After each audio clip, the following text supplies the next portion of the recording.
The chessboard is moving faster than most people realize. Right now, while American families sit down to dinner, military planners in the Pentagon are quietly running scenarios that could reshape the Middle East within hours. Isfahan isn't just another dot on the map, it's Iran's nuclear heartland, home to some of the most sensitive facilities in the country. And when air defense systems go on high alert there, it means someone knows something is coming. But here's what the mainstream outlets won't tell you. This isn't about democracy or human rights or any of the usual talking points we've been fed for decades. This is about power projection in a world where American dominance is being challenged like never before. The petrodollar system that's funded our lifestyle for 50 years is cracking. BRICS nations are trading in their own currencies. China's watching every move we make. And Iran, they're not backing down. They're daring us to make the next move. So when you hear about military preparations and air defenses on alert, understand this. We're watching the architecture of global power being rewritten in real time, and most Americans have no idea what's actually at stake. Let me take you back to a moment that most people have forgotten, but one that holds the key to understanding everything happening right now.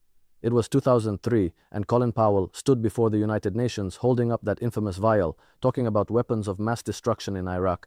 We all know how that story ended. Hundreds of thousands of lives lost, trillions of dollars spent, an entire region destabilized, and no weapons of mass destruction ever found. But here's the thing that should terrify every thinking American. The exact same playbook is being dusted off and prepared for Iran, and most people are too distracted by their social media feeds to notice the pattern repeating itself right before our eyes. Isfahan represents something far more significant than just another potential target in another potential conflict. This city sits at the intersection of Iran's nuclear program, its military infrastructure, and its technological capabilities. When we talk about air defenses going on alert there, we're talking about a nation that has watched what happened to Iraq, what happened to Libya, what happened to Syria, and has decided it will not go quietly into that good night. Iran has had decades to prepare for this exact scenario, and they've used that time wisely. They've studied American military doctrine, they've analyzed our strengths and weaknesses, and they've built a defense strategy specifically designed to make any military intervention costly, complicated, and politically dangerous for whoever attempts it. But let's step back and ask the question that nobody in the mainstream media seems willing to ask. Why now? Why are tensions escalating at this particular moment in history? The answer has almost nothing to do with nuclear weapons or terrorism or any of the narratives being pushed by the usual suspects. This is about the fundamental restructuring of global economic power, and Iran sits right at the center of that transformation. For decades, the United States has maintained its position as the world's sole superpower through control of the global financial system. The dollar has been the reserve currency, the language of international trade, the mechanism through which American power projects itself into every corner of the world. But that system is dying, and Iran has been one of the countries leading the charge to kill it. Think about what's happened just in the past few years. Iran has been selling oil to China in yuan, not dollars. They've been integrating their financial systems with Russia, bypassing SWIFT entirely. They've been building trade relationships across Asia, Africa, and Latin America that completely circumvent the dollar-based system. And most importantly, they've been doing all of this while under the most comprehensive sanctions regime ever imposed on a nation. They've proven that it's possible to survive, even thrive, outside the American-dominated financial architecture. That's the real threat. That's what keeps the power brokers in Washington up at night. Because if Iran can do it, so can others. And once that precedent is fully established, the entire house of cards starts to wobble. Now let's talk about what's actually happening on the ground, because the reality is far more complex than the simplified narratives you'll hear on cable news. The United States military isn't just preparing a response in isolation. They're coordinating with Israel, with Saudi Arabia, with the UAE, with a whole network of regional allies who each have their own interests and their own agendas.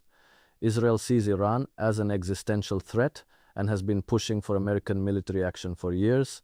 The Saudis see Iran as their primary rival for regional dominance and would love nothing more than to see the Islamic Republic brought to its knees. The UAE wants to maintain its position as a financial and commercial hub and sees Iranian influence as a destabilizing force. These aren't just geopolitical abstractions. These are real countries with real militaries making real preparations for a conflict that could spiral out of control faster than anyone anticipates. And here's where it gets really interesting and really dangerous. Iran isn't Iraq in 2003. They're not isolated, They're not weakened by years of sanctions to the point of military collapse, and they're not without powerful friends. Russia has been providing Iran with advanced weapon systems, intelligence sharing, and diplomatic cover.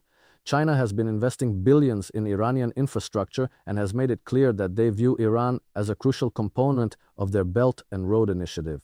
Both Russia and China have veto power in the United Nations Security Council, which means any attempt to build an international coalition against Iran faces immediate obstacles.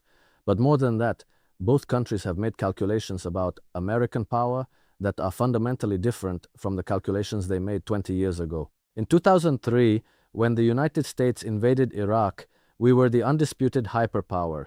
Our military had just demonstrated its capabilities in Afghanistan, our economy was strong, our political system seemed stable, and our international alliances were solid. Fast forward to today, and every single one of those factors has changed dramatically. Our military is stretched thin after 2 decades of continuous warfare. Our economy is carrying debt levels that would have been considered insane just a generation ago. Our political system is polarized to the point of dysfunction, and our international alliances are fraying as countries around the world question whether American leadership is worth the price of admission. Russia and China see this weakness, and they're probing it, testing it, pushing against it to see where it breaks. Isfahan's air defenses going on alert isn't happening in a vacuum. It's happening in the context of a much larger global realignment. Just look at what's been happening elsewhere. The war in Ukraine has exposed the limitations of American military power and the willingness of Russia to directly challenge Western interests. The situation in Taiwan is heating up as China becomes more assertive about what it considers a core national interest. The Middle East is seeing a rapprochement between Saudi Arabia and Iran, brokered by China, that would have been unthinkable just a few years ago. Latin American countries are increasingly refusing to toe the American line on everything from Venezuela to drug policy. Africa is seeing a wave of coups and government changes that are explicitly anti-Western in their orientation.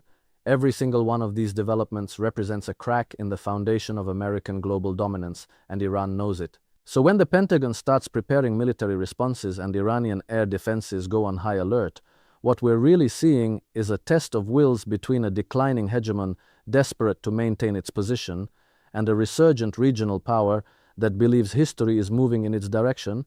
Iran has something that the United States doesn't have right now: patience and strategic clarity. They can afford to wait, they can afford to absorb pressure, they can afford to play the long game because they believe that time is on their side.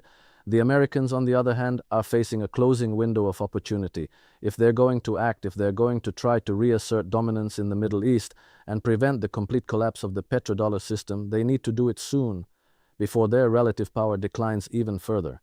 But here's the nightmare scenario that should concern everyone, regardless of their political persuasion or their views on American foreign policy. A military conflict with Iran wouldn't be a quick, clean, surgical operation like the initial invasion of Iraq. It would be a protracted, messy, unpredictable conflict with the potential to spread across the entire region.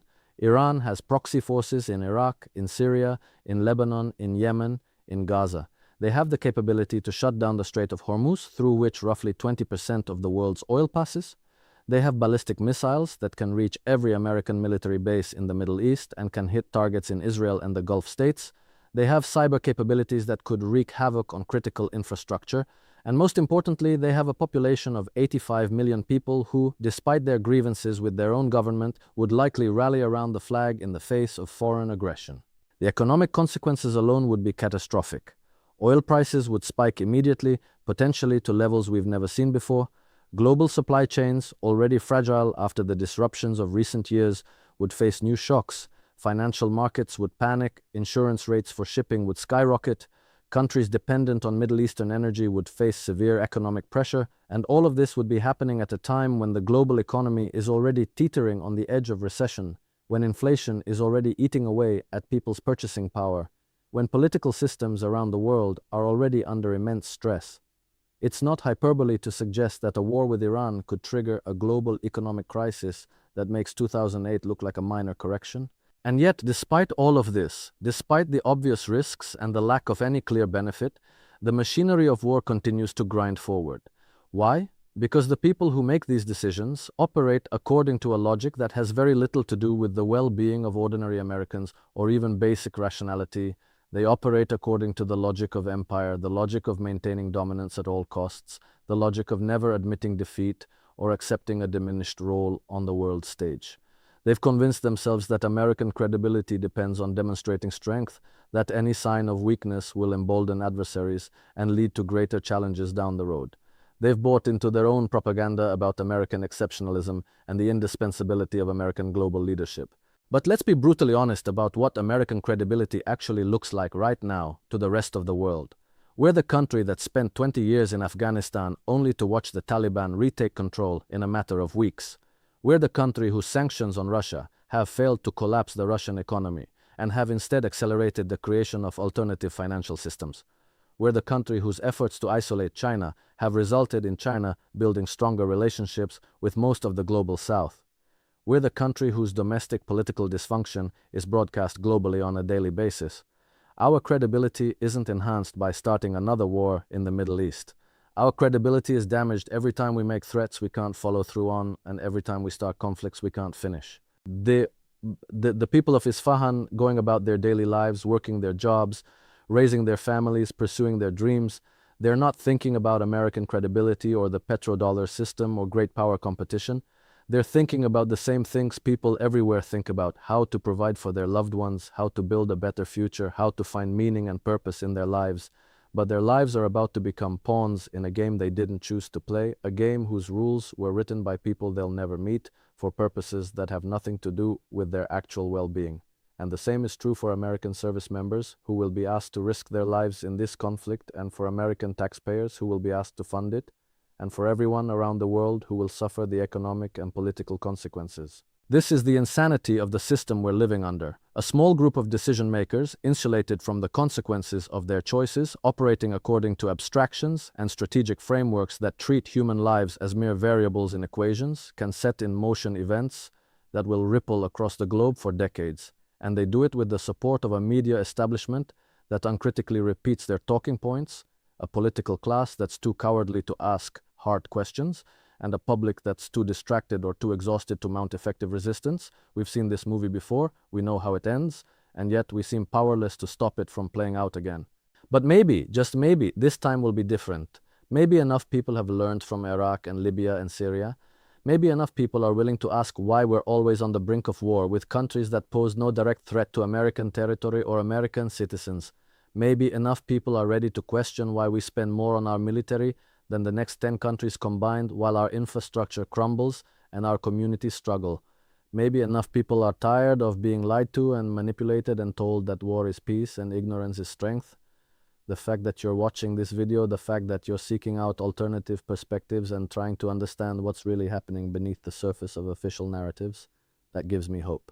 Because ultimately, the power of the war machine depends on public consent, on our willingness to go along with the program, to accept the framing they give us, to believe that we have no choice but to trust the experts and follow their lead. Isfahan's air defenses are on alert because they know what's coming. They've watched the pattern repeat itself over and over.